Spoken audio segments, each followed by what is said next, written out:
All right. Hello, and welcome back to Real Seekers, working with the Faith Unaltered podcast for a special episode today. I'm Dale, the Real Seeker, and I'm joined by my two co-hosts. We have Tyler on the left. How's it going? What's up, Dale? Thank you for having me. This is going to be a fun episode. Awesome. And we also got David Russell on the bottom right there. So how's it going there, David? Good, buddy. Thanks for having us on. No problem, no problem. And of course, the man of the hour, we have our special guest, Dr. Craig Blomberg, on the show. Hi, Craig. How are you? Hi, good to be with you. Awesome. Thank you so much for coming on. Believe it or not, Craig is a friend of Phil Bair, who's a mutual friend of ours. He's been on multiple shows, discussing various topics and stuff. So, yeah, I was really glad to that he, reached out to you and got you to agree to come on to talk about the Gospels. It's a great way to find out about you. Awesome. All right, cool. So yeah, obviously the audience, they know enough about me. They don't want to hear about me, but just in terms of yourself, this is your first time doing your show with us. So I just want to give you kind of a chance to introduce yourself to the audience who maybe they don't know you, a little bit about your background.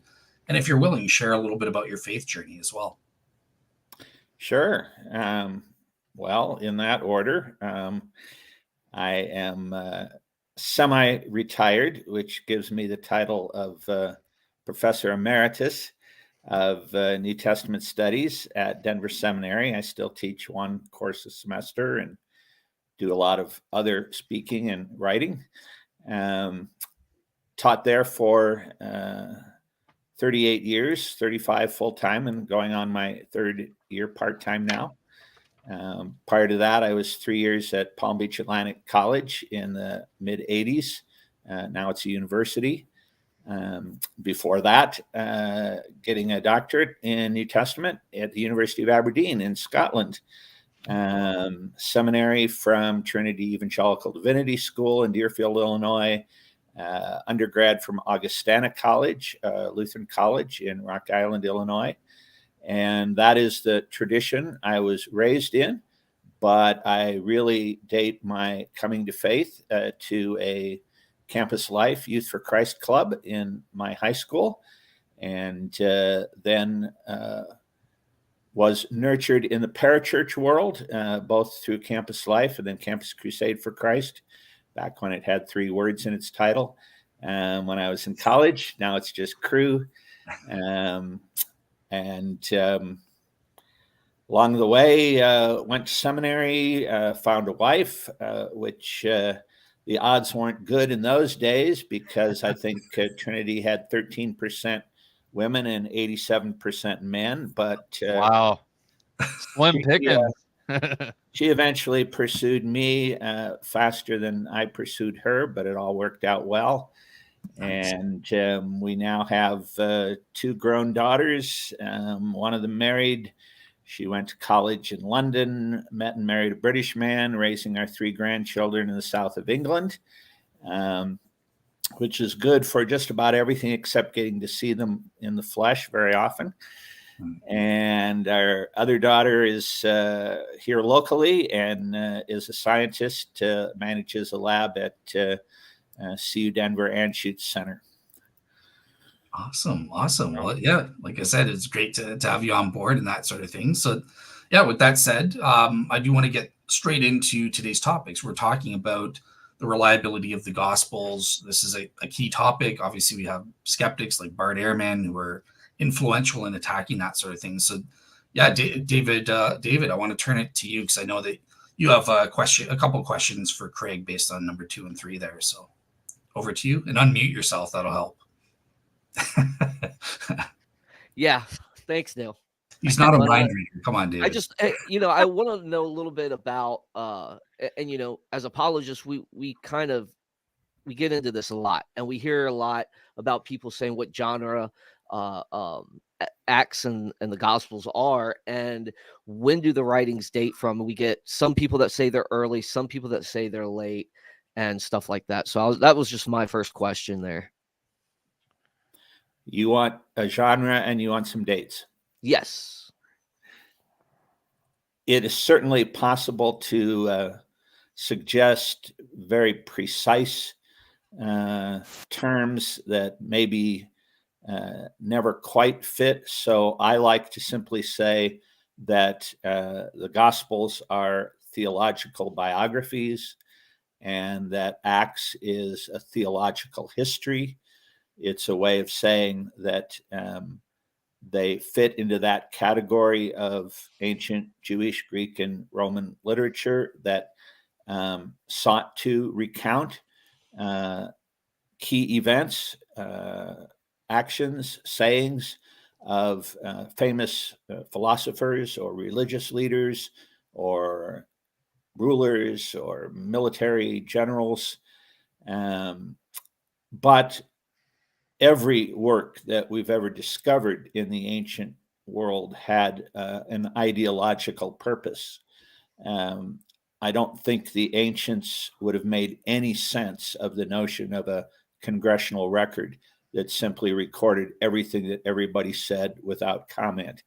And so that's why I say theological history or theological biography. The dates, I tend to go for earlier dates. Matthew, Mark, and Luke in the 60s, Acts then as well.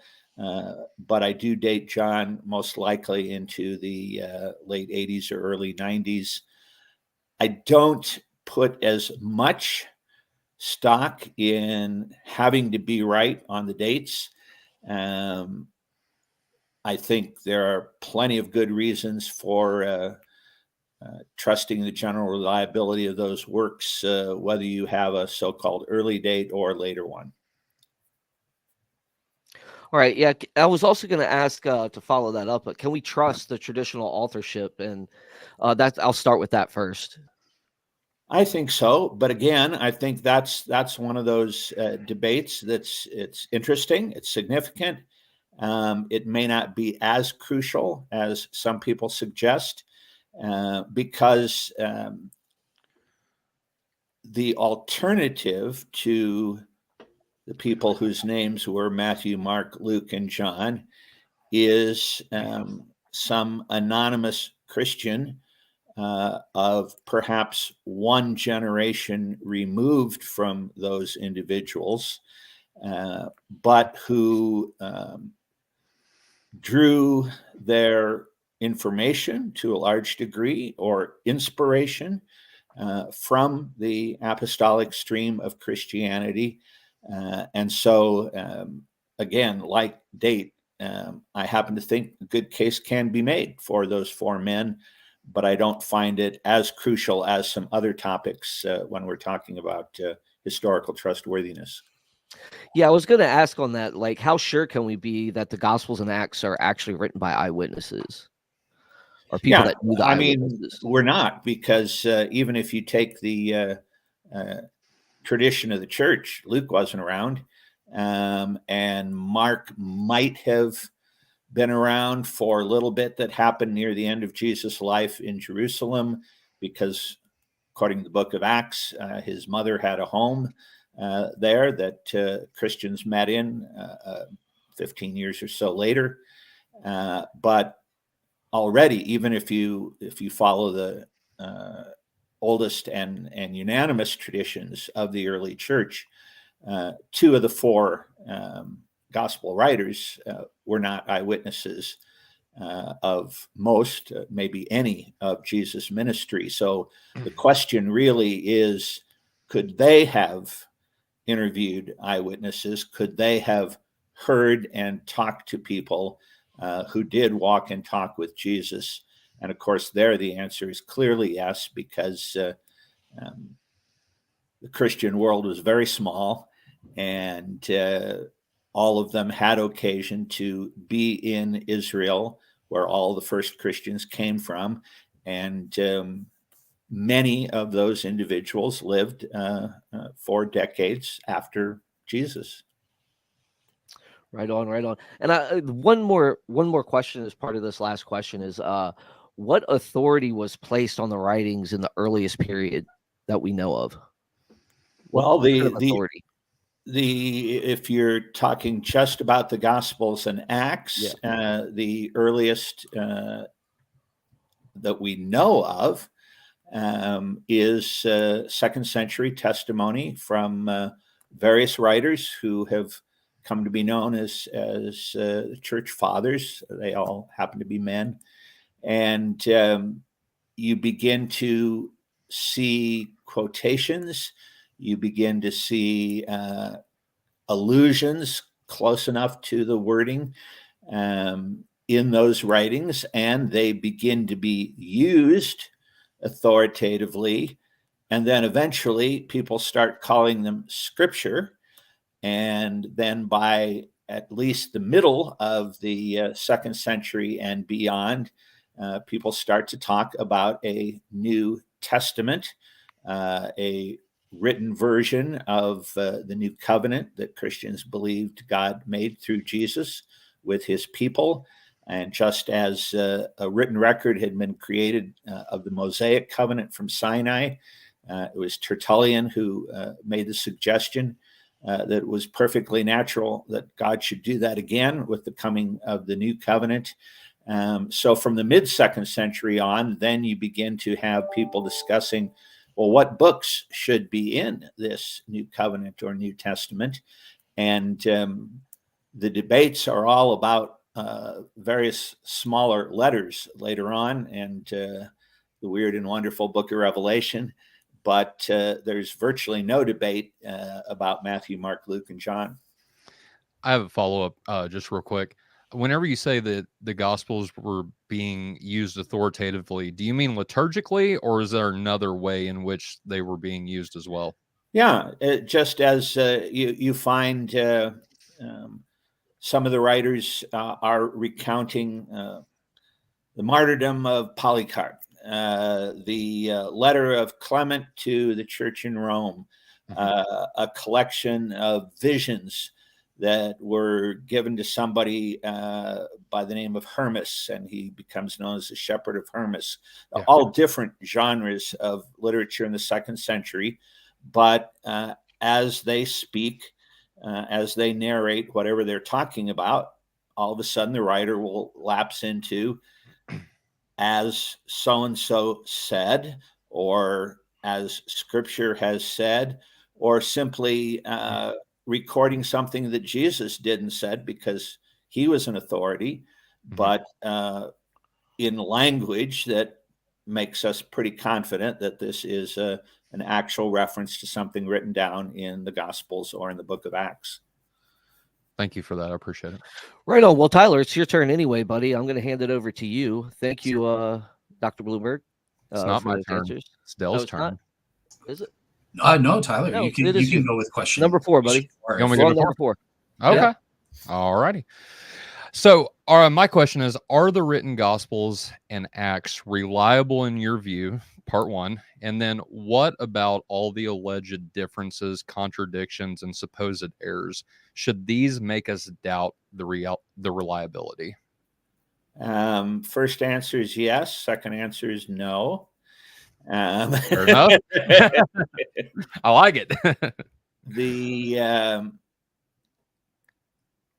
big question that people have to get a handle on really is what was expected in the ancient Mediterranean world when someone penned a historical or biographical account. Today, we look for a certain comprehensive nature to coverage of somebody's life or period of time.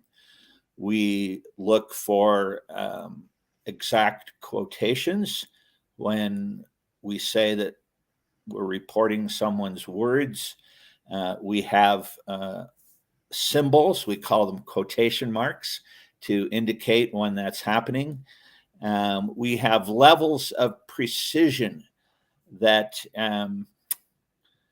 maybe vary from one reader to another or one subculture to another. Just think about the different subcultures in the Western world and what makes a person late for something. There's a huge variety there. Sure. But in a world without timekeeping devices except for a sundial, and you didn't wear one on your wrist, to talk about a general time of the day, to make references to the time in someone's life with language like "in those days," to organize material topically rather than chronologically, and to realize that words like now and then, even as they do in English, sometimes do not denote chronology. Put all of those cultural features together, and you probably have accounted for 90+% of the little differences that you find among gospel parallels where two or more writers are talking about the same events or the same teachings of Jesus. Sure. Now, there are a much smaller percentage that can't be explained that way, that you have to ask specific questions about, and it's hard to generalize there other than talk about certain examples. But the idea that different writers select different portions of events or different portions of someone's speech certainly accounts for a fair number. The possibility that their ideological or theological purposes would make them put what at first glance seems to be a quite different slant on an issue. An example I love to use with classes is what happened when the wind and the waves died down and Jesus was walking on the water and got to the boat where the disciples were. Mark says that when Jesus got in the boat, the disciples did not understand because their hearts were hardened. Matthew says they worshiped him and called him the Son of God. Well, if I am not thinking in historical, cultural context, if I'm an engineer or a mathematician rather than somebody who spends their life reading literature, that just sounds like a flat out contradiction. Right. But how are you going to make your YouTube video of this? How are you going to do a scene for The Chosen of this? If there really was the appearance of Jesus, and as far as anybody could tell, he was walking on top of the water and not sinking, and he gets to the boat and the storm miraculously stills, I think worship would be a very natural reaction. And Son of God does not yet at this time mean the second person of the Trinity, co-equal with Father and the Spirit, and all of the many predicates of the Nicene Creed that would come out of Jesus' life and be developed later. Right. Son of God is what the Roman commander watching Jesus die called him, because he was somebody pretty special. Now, having said that, do I have the least clue as to what just happened and what I saw? I wouldn't have. Is my heart hardened? Well, not in the sense I'm actively rebelling against God, but it just hasn't been softened enough for me to make sense of spectacular phenomena. Right. Add on top of that those aren't random changes. Mark is the gospel that consistently highlights the fear and failure of the disciples as a kind of backhanded way to encourage folks that they eventually came around and God did great things through them.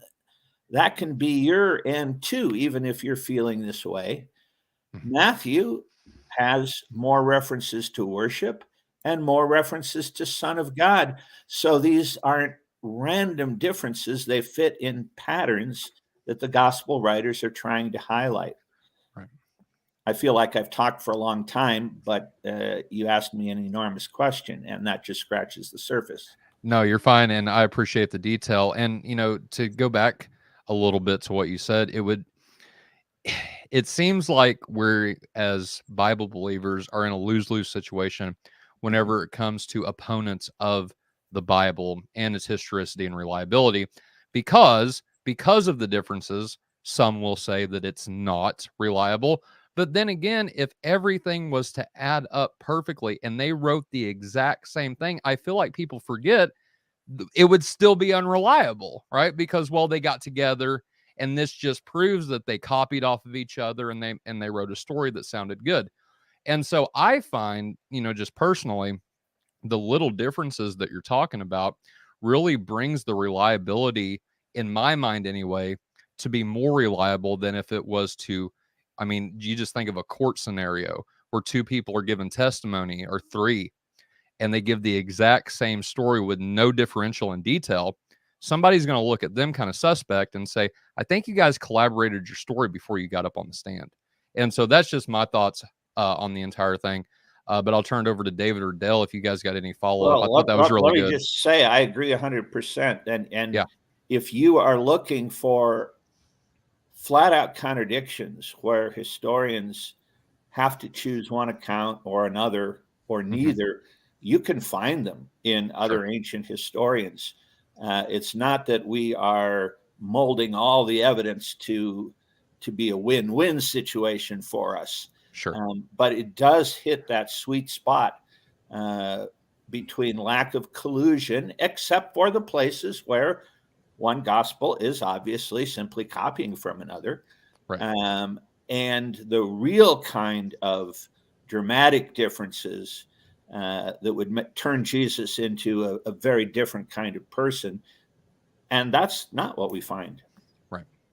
Awesome. Yeah, I just have a couple of follow-ups on this on my end. So one thing I just wanted to ask you regarding the differences in that. So we've had Mike Licona on the show before, and he goes, he's done excellent work on the Gospels, and he argues for the use of ancient literary devices to explain away a lot of these seemingly contradictions and stuff.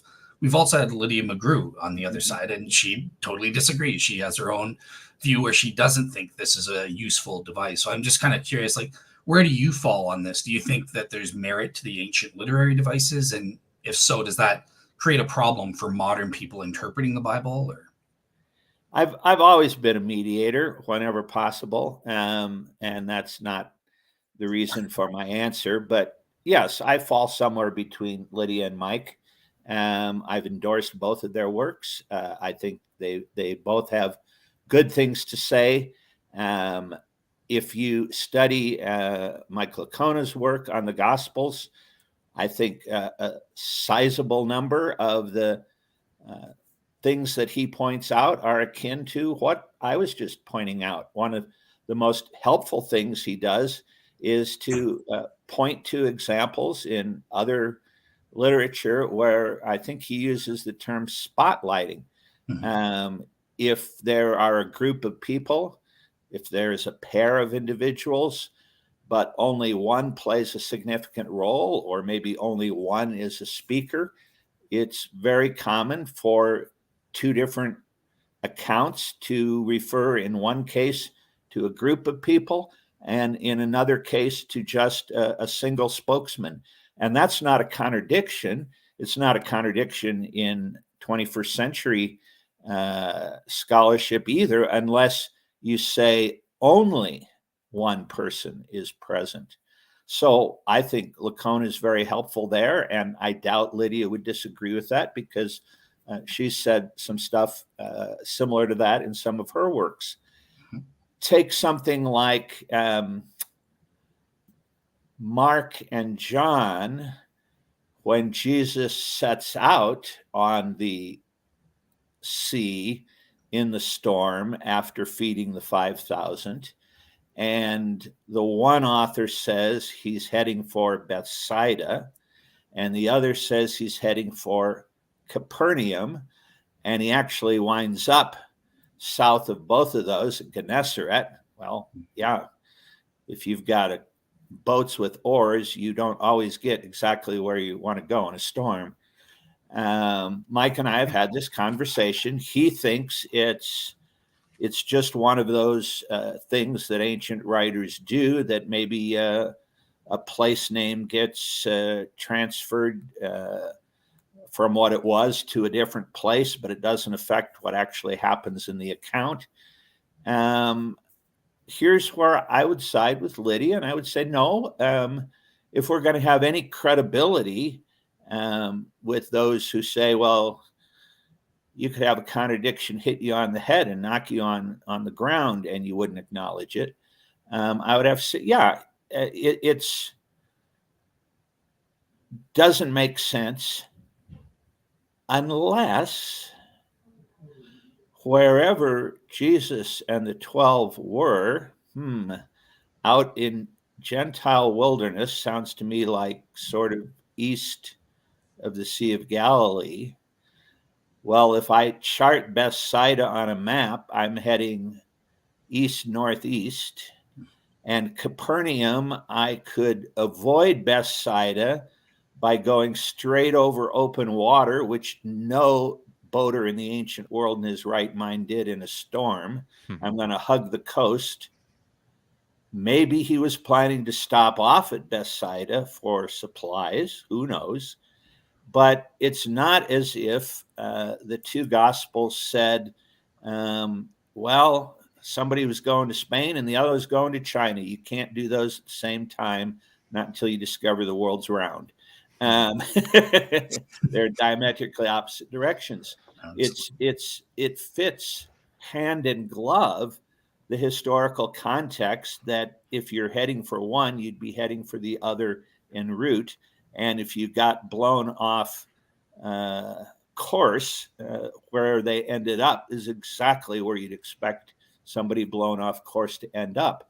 So I don't have to, in my mind, say that one writer substituted Capernaum for Bethsaida or the other way around just gratuitously. Mike doesn't do a lot of that. He does sometimes, and that's where I would disagree with him.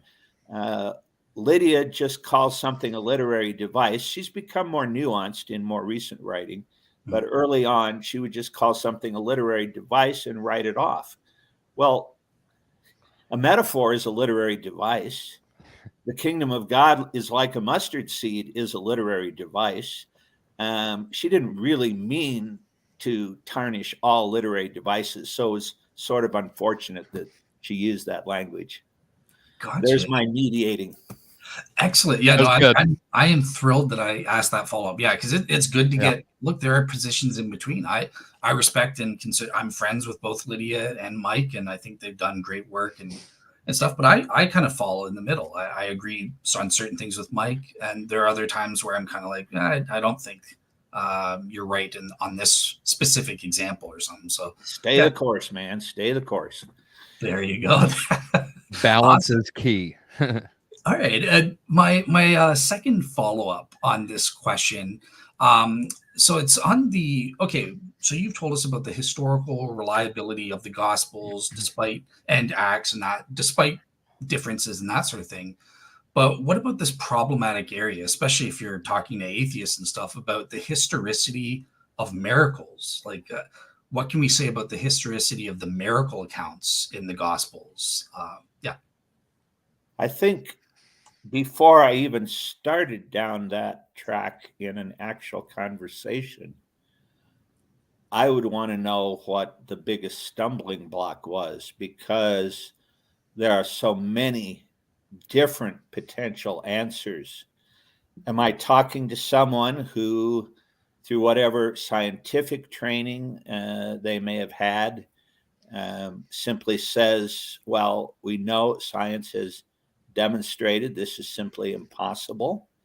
Then I would want to have a conversation to suggest that no, what Christians and various other religious people typically define as a miracle is something that is not a transgression of, but simply outside of the realm of science to investigate, because the ideal scientific investigation is something that can be recreated under laboratory conditions.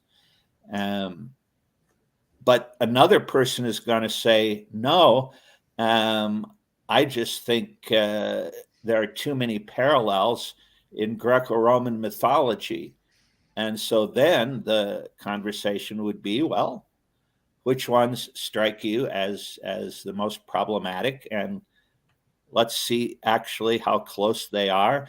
Let's see what time they come from. The ones that, in my opinion, are pretty close parallels are, without a single exception, all post-Christian. So if anybody was influencing anybody, it had to have been the Gospels influencing the later myths.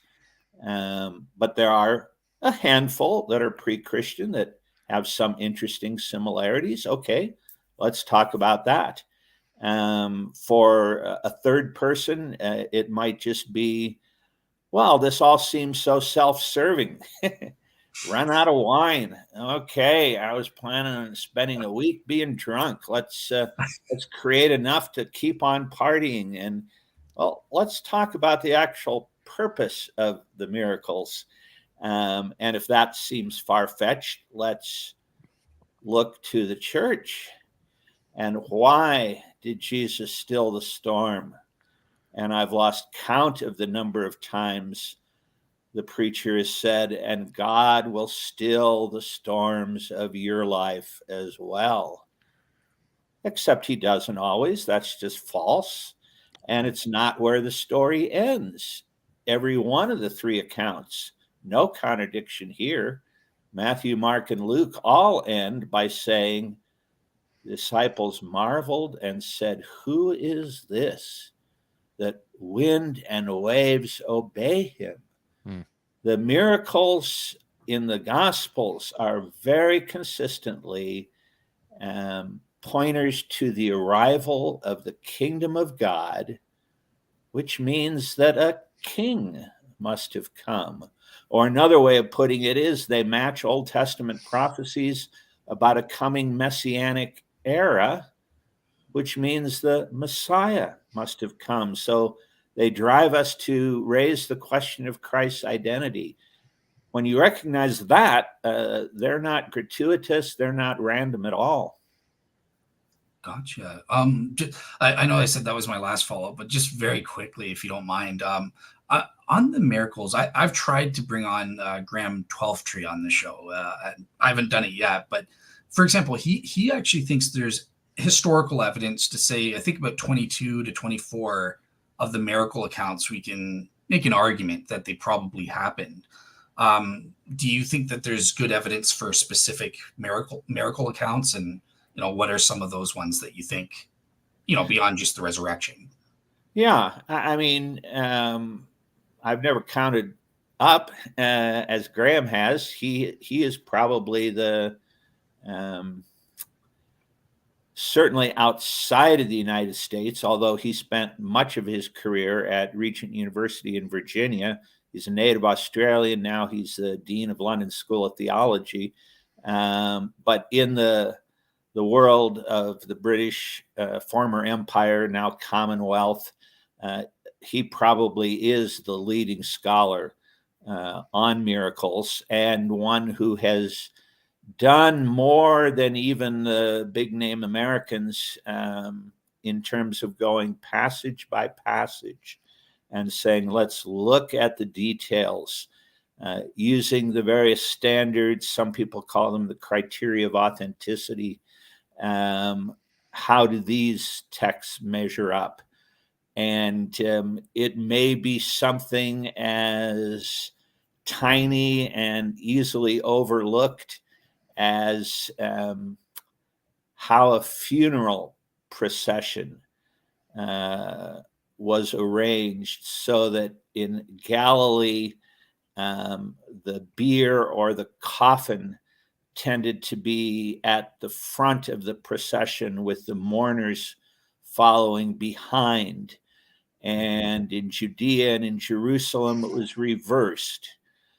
Is that something that anybody that wasn't very familiar with Israel and historical tradition would have known, so that when I read about the resurrection of the son of the widow at Nain in Galilee, and how Jesus comes and touches the front of the coffin, well, that would be natural because that was at the front of the parade. It would have been a lot harder for him to get in between everybody to do that in the South. He would have come from behind.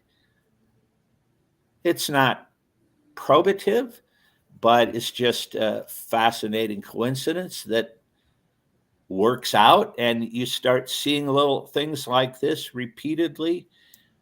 Why in John 2 do we find out in a story, in the account of turning water into wine, that is barely 12 verses long?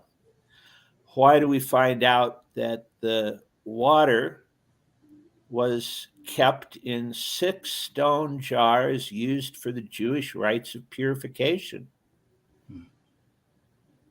One of the things that archaeologists have been discovering by the boatload, metaphorically speaking, in recent decades are stone jars used for the Jewish rites of purification, because they didn't leak as much as other things that you could store water in, and they didn't become ritually impure as easily. All of this comes right out of what you would expect if this was a wealthy family able to cater to a wedding that the tiny small village came out for in its entirety. They probably would have had their own mikvah, their own ritual immersion pool, and they would have needed a good supply of fresh living water to keep it purified. It doesn't have anything to do with the actual miracle. That's all about the wine, but it fits what we're learning more and more about the history and the culture. Go to some of the miracles that happen in the Iliad and the Odyssey, and you just don't find stuff like that.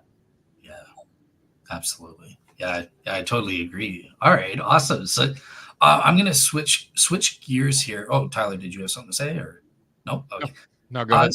So I'm going to switch gears here. So this is something that's actually been interesting for between me and Tyler, because Tyler's a member of the Eastern Orthodox, and I'm evangelical Protestant and that sort of thing. So we've been kind of discussing how the oral tradition worked pre the writing down of the Gospels in that earliest period. And I've appealed to Kenneth Bailey, who's said there are 3 models, right? There's the Boltman model, which is kind of like the form critics, where they just say, oh, it's like a game of telephone, they make up whatever.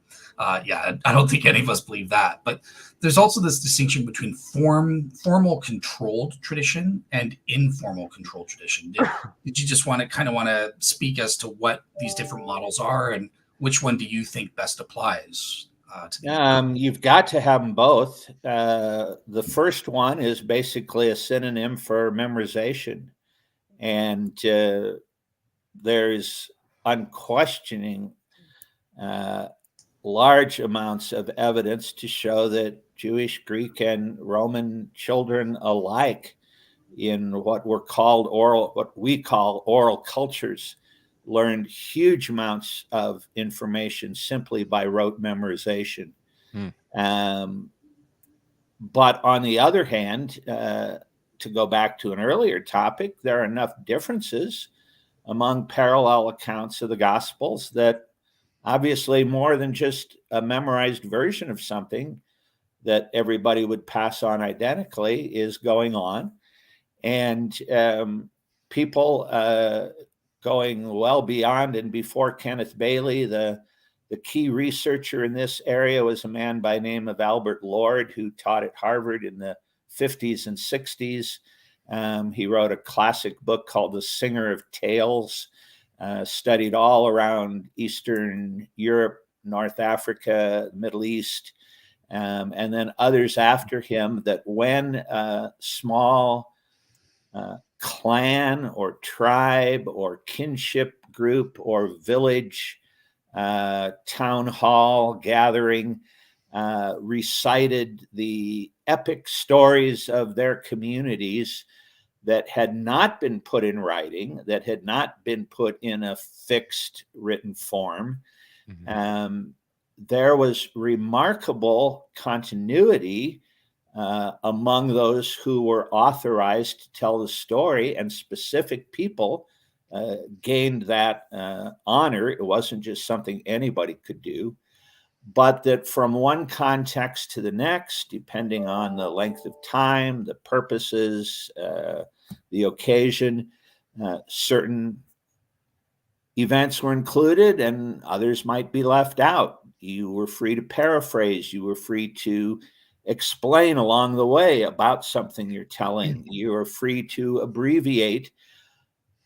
But there were also fixed points that were crucial to the particular epic that needed to be told in certain ways if you were going to tell them. And you didn't have that freedom. So informal, controlled tradition certainly explains well a lot of what we have in the Gospels. And then there's another approach that is even more recent than those, that is dominating some circles today, and that's what's called social memory. What happens when a group of people all have learned about and to tell important parts of their own history, and tend to do so publicly and at least in pairs, if not in small groups. The problem with the child's game of telephone is it envisions somebody whispering a somewhat long and complex message to somebody else, usually a kid who's not very good at remembering stuff, because that's not the way we learn. And every single detail of that model is the exact opposite of the way oral tradition functioned in the ancient world. You told it publicly. You told it with somebody present who could correct you if you goofed. If you messed up, not only could correct you, had the responsibility to correct you. That's another whole fascinating area that we need to be studying even more. It sounds like what you just described, the social aspect, would go really hand in hand with the early church. Yes. Is that okay? Absolutely. Yeah. Interesting. And it goes hand in hand with what so many people, I want to say forget, but don't even think about, is how many times while Jesus was still alive did the disciples hear any given part of what we have recorded in the Sermon on the Mount? Well, we've got the Sermon on the Plain in Luke that has some parallels. People debate if it's the same sermon or a different occasion. The Gospels say that Jesus went around all the villages of Galilee. If that's not a hyperbole, that's 200 villages, according to Josephus. That's doable in a 3-year period of time. You only have to go, 3, 7, 10, one place every 5 days. Did he create a brand new sermon for every place he went? Nobody in the ancient world did that. No.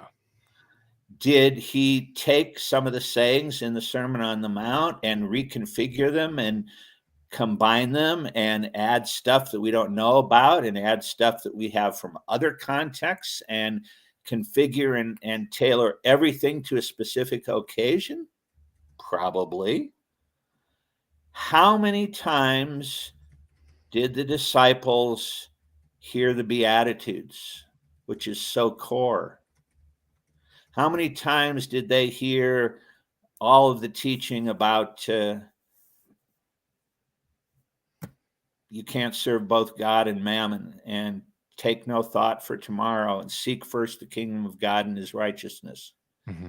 A couple hundred? Okay, let's be conservative. Maybe only 100. How could anybody memorize a sermon that long, the critics say, when you hear it just once and you don't take notes? A, they didn't hear it just once, and B, they were allowed to take notes. Mm-hmm. I suspect they didn't have to after hearing it that often. Mm-hmm. When I preach, if I do 3 sermons on a Sunday morning at a large church, there is a lot of wording that is repeated from the second to the third service, and I don't memorize my sermons. If I had to do that 50 times, I don't need notes. You're good to Most go. sermons are a lot longer than it takes to read out loud the Sermon on the Mount. Sure. People just are not thinking historically accurately. Yeah. Miss David, do you have any follow-ups? You've been sitting there for a while, so. No, I'm enjoying the talk, man. It's really good. He's answered a lot of questions, even give me some new things to think about. So I'm really appreciative so far.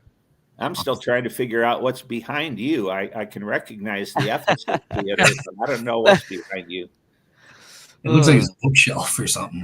Well, it is with some of my college Oh, books. it's just a bookshelf. Okay. Yeah, it's a bunch of books. I've got the 3 Kings on one side and a mosaic that my mom made for me, and my Christian stone, the fish carved in the rock, and then my degrees are behind me. So. And then I look at Tyler and I realize what a poor disciple I am, because love your enemy is the single hardest thing Jesus ever said. Yep. And Samuel Sandmel in the 1960s, a Jewish New Testament scholar, said it's the most original thing and there's nothing like it in Judaism. Amen. Absolutely. That's why I keep it there to remind me while I'm on here. Love my enemies. We do deal with enemies on the show sometimes. All right, cool. So the last question, official question on the list, and then I'll go to my 2 co-hosts if they have follow-ups. But you've kind of specialized in interpreting the parables specifically, the parables of Jesus. You got your book, Interpreting the Parables, and that sort of thing. So I wanted you to kind of outline what are some of the various contemporary, scholarly or critical approaches to these parables, and what's your own distinctive approach on that front? My goodness, boil that down to 90 seconds. Well, anyway, I'll give you 91 seconds. Yeah.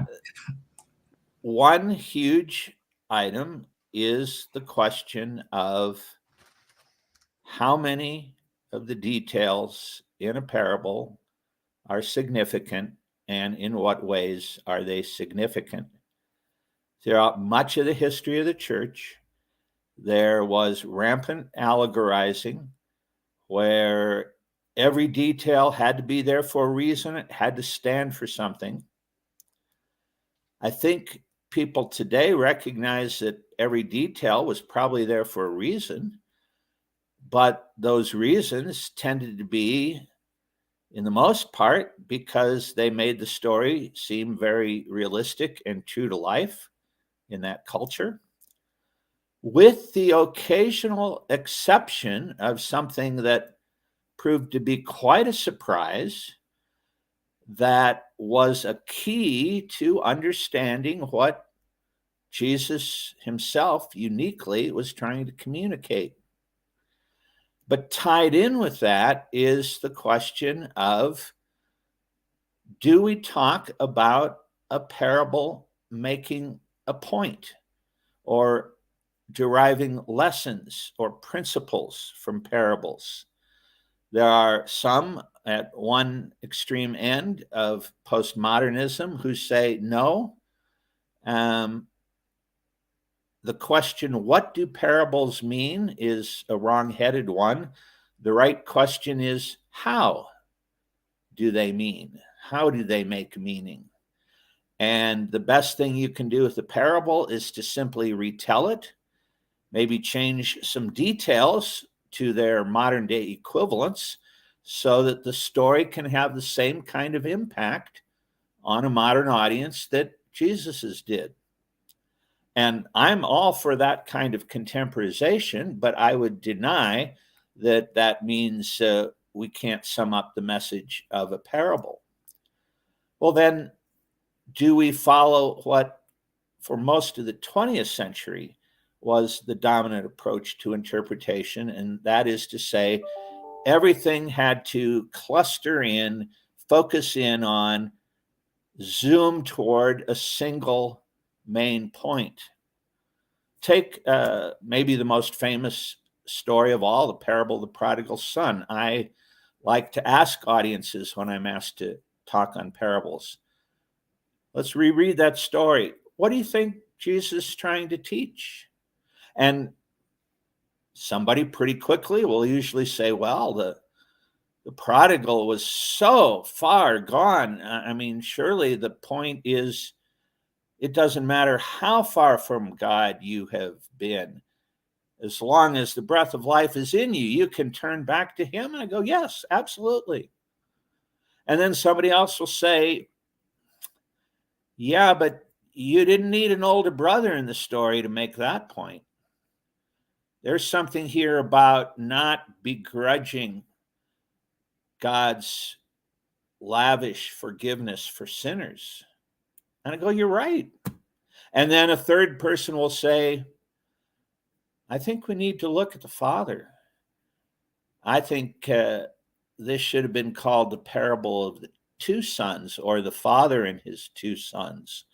And he shows remarkable mercy and compassion and tenderness for both sons. And I say, you're right. And if you can find a way to combine all of those statements into one single proposition, you are more clever than anything I've come up with in the last 40 plus years. Tell me what you come up with. Maybe the balance between rampant allegorization and just focusing on one point is to find who the main characters, not subordinate, trivial ones, but who the main players in the stories of Jesus are. And in about 2/3 of the instances, there are three of them. There's a master figure, and there are contrasting subordinates. And read the parables through the eyes of those characters and ask, what are we to learn if we focus on each character in turn?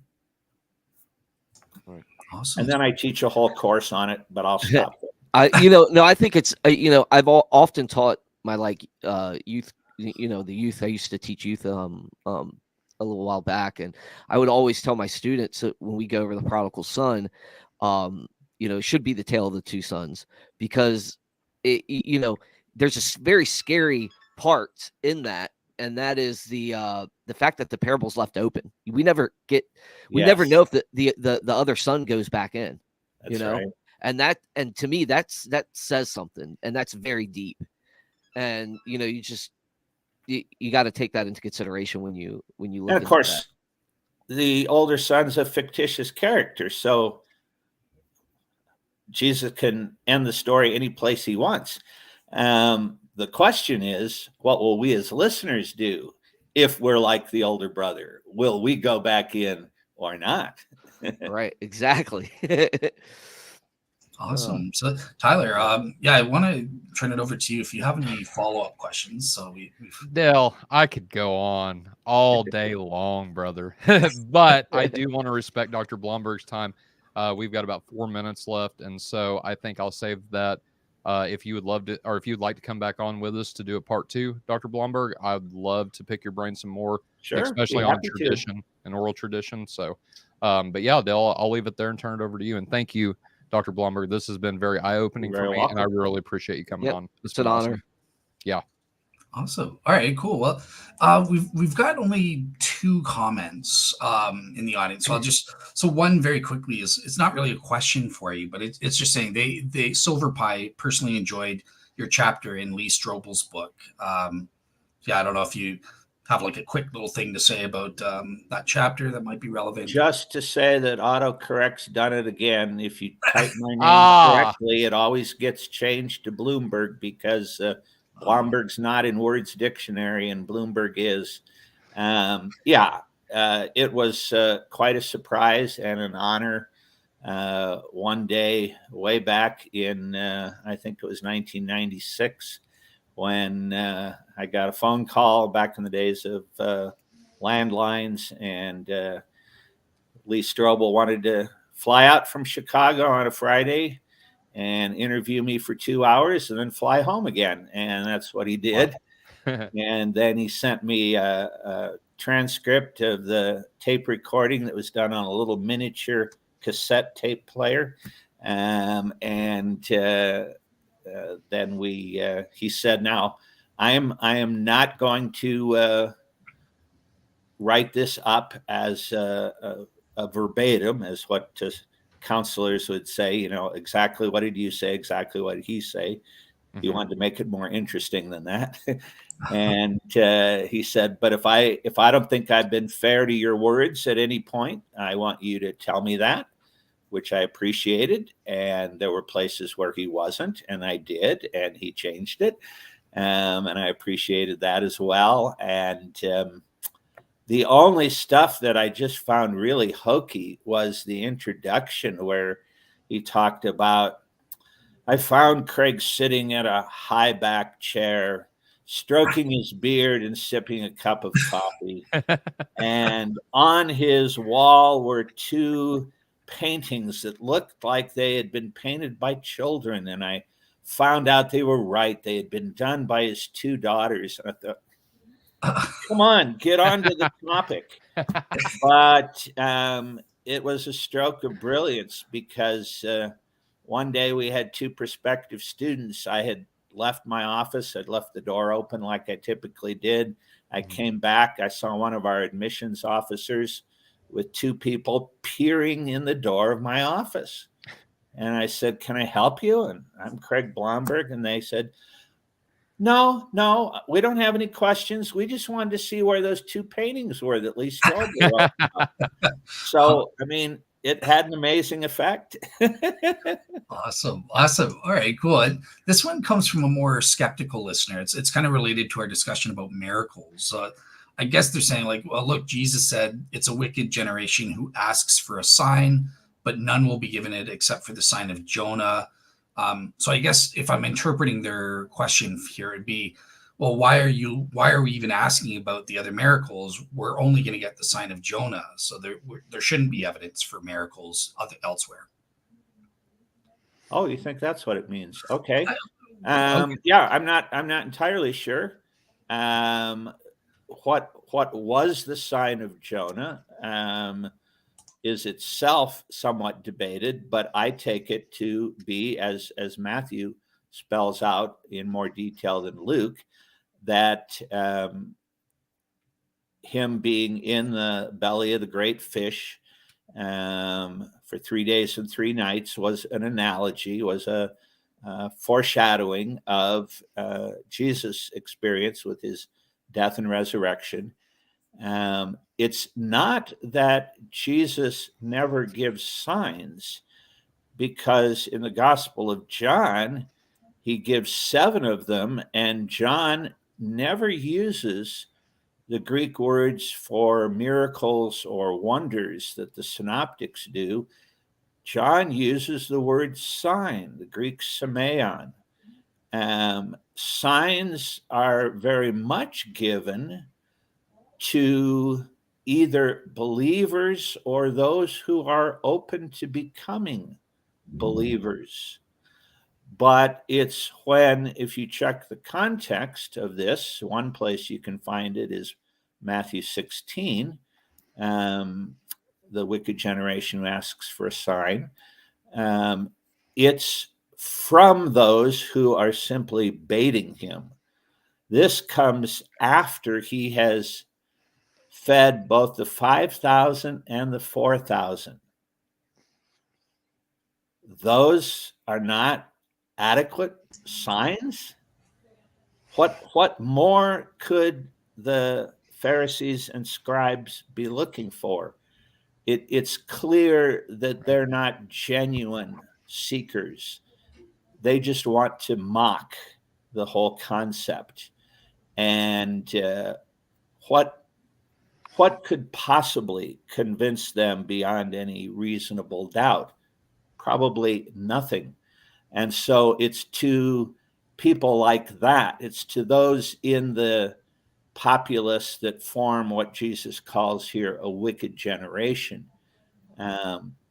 Yeah, Jesus is going to give them a sign, the resurrection. But what did he say in the parable of the rich man and Lazarus? Even if someone should come to them from the dead, they will not believe. There has to be at least an openness to the possibility that this is true for anything to function as a sign. Right. Awesome. All right. That's good. Cool. Yeah, that's yeah. You'll be happy to know. Silver Pie got back and said, "Have mercy on me." Absolutely, absolutely. Oh, autocorrect. Awesome. Silver pie. I'm not sure I want to eat silver in my pie, but it kind of has a neat sound to it. I'd take it and sell Not it. good for your health, but it looks pretty, I guess. Yeah. There you go.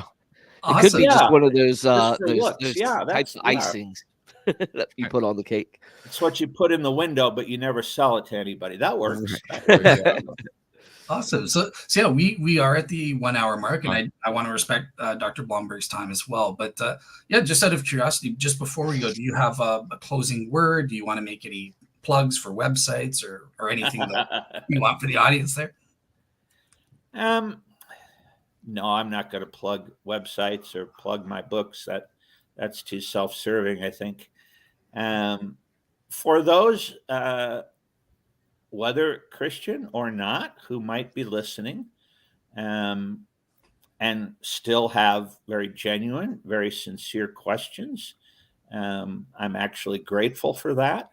I think there are too many people, both today and in the history of Christianity, who, for whatever reason, have just accepted things on faith and never asked the hard questions. And unfortunately, some of those at some point in their life then are confronted with the hard questions, don't know what to do with them, and give it all up. So I commend everyone who's asking those questions, including our hosts here. I just want to say that in an internet-dominated world where fact-checking is far too rare, even though we do see it,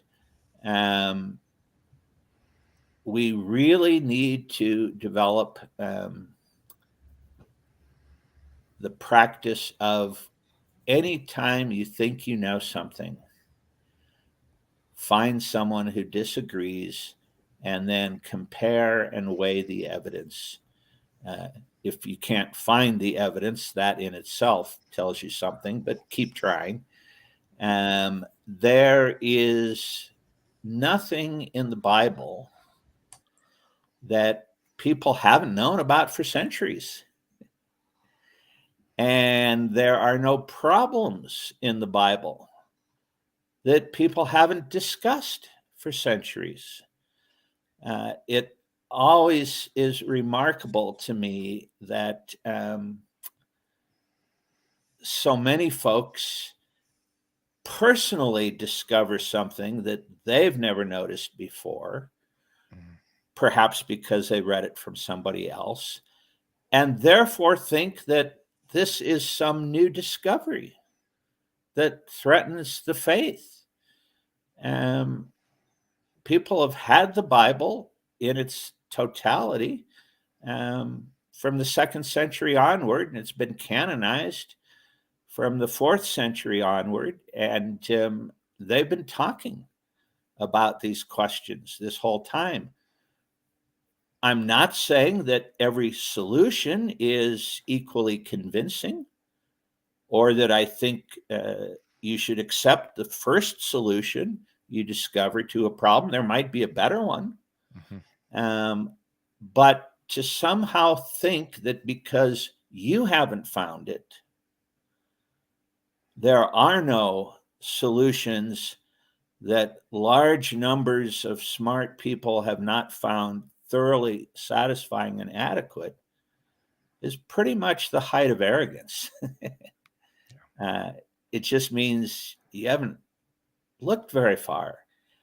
And I want to apply that to myself. I want the golden rule to be followed here.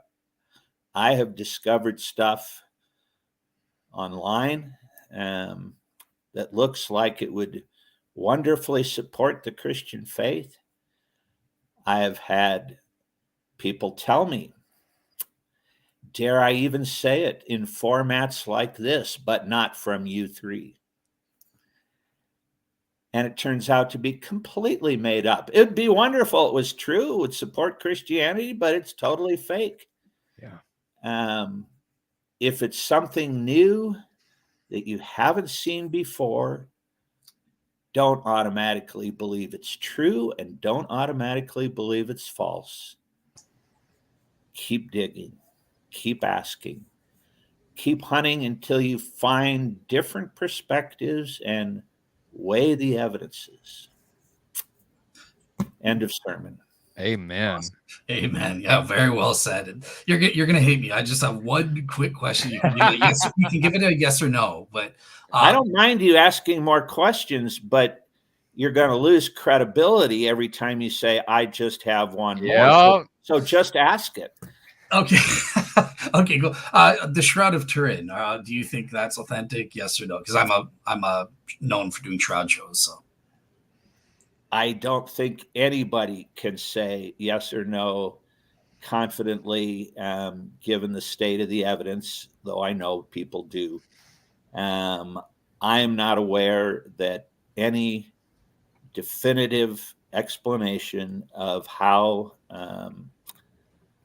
that portrait that looks for all the world like it could be a first century crucified Jew, I don't think anybody has conclusively determined how it got on the shroud. I know some suggestions that have been debunked. I know the last time it was subject to independent laboratory examination on 4 different continents, they all came back with 11th century dating, but they also were all given just little bits of the margins of the shroud, which could have been added on at a later time. Yeah, that'd be super cool if it turned out to be real. But until we have more evidence that we have now, it's risking climbing out on a branch. It's going to break and you fall to the ground off the tree limb.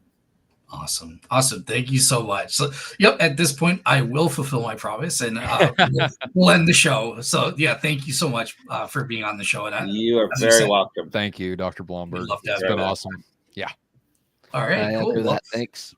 Have a great week, everybody. And I will click the big red button.